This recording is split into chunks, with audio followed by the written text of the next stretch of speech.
Друзья, очередная рубрика. Volkswagen Phaeton не ломается. Значит, приехал тут у нас наш друг-товарищ. Говорит, что-то у меня там скрипит. Смотрим, что у нас скрипит.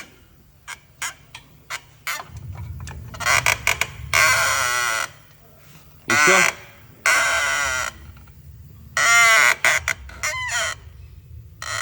Еще?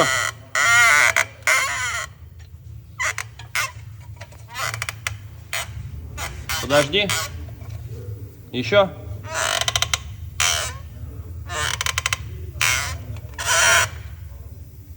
Все, хорошо. Что скажете, мастер? Надо лечить. Будем лечить! Phaeton не ломается.